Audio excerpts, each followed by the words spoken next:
Reading নিউজলৈ স্বাগতম। আজিৰ গুৰুত্বপূৰ্ণ খবৰ।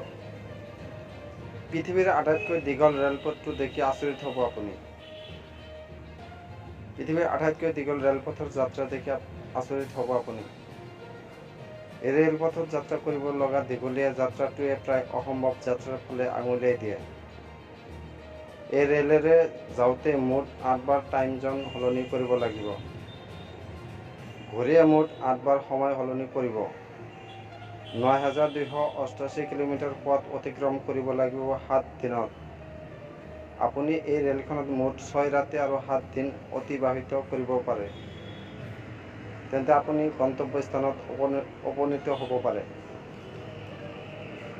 বিশ্বৰ অন্যতম প্ৰসিদ্ধ গন্তব্যস্থান আৰু ইয়াক ট্ৰেন্স চাইবেৰিয়ান ৰেলৱে বুলি জনা যায়।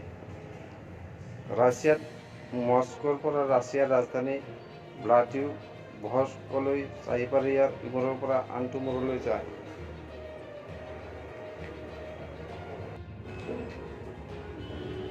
এই যাত্ৰাত প্ৰকৃতিৰ অপৰূপ সৌন্দৰ্য চাব পাৰি। ধুবুৰীৰ পৰা তিনিচুকীয়ালৈ চলিল নতুন ৰেল। আজিৰ পৰা আৰম্ভ হৈছে এই নতুন ৰেল সেৱা। সপ্তাহত 3 দিনকৈ চলিবলগীয়া 05922/05921 নম্বৰৰ এক্সপ্ৰেছ ৰেলৰ সেৱা আজিৰ পৰা আৰম্ভ হোৱাত অসম ৰেল যাত্ৰী সংস্থাই আদৰণি জনাইছে।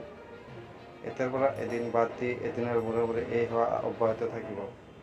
তিনিচুকীয়া ষ্টেচনৰ পৰা বিয়লি 2:30 বজাত যাত্ৰা আৰম্ভ কৰি এইখন ৰেল লখিমপুৰ হৈ ধুবুৰীত উপস্থিত হ'ব। পুনৰ ধুবুৰীৰ পৰা পুৱা 5 বজাত তিনিচুকীয়া অভিমুখে যাত্ৰা কৰা ৰেলখন সন্ধিয়া 7:45 বজাত তিনিচুকীয়াত উপস্থিত হ'বগৈ।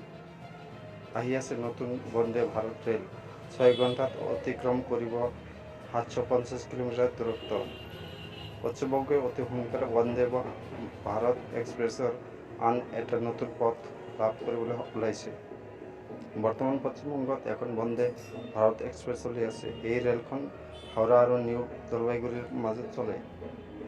হাওৰা আৰু বাৰাণসীৰ মাজৰ 750 কিলোমিটাৰ দূৰত্ব অতিক্ৰম কৰিবলৈ বন্দে ভাৰতক মাত্ৰ 6 ঘণ্টাৰ প্ৰয়োজন হ'ব।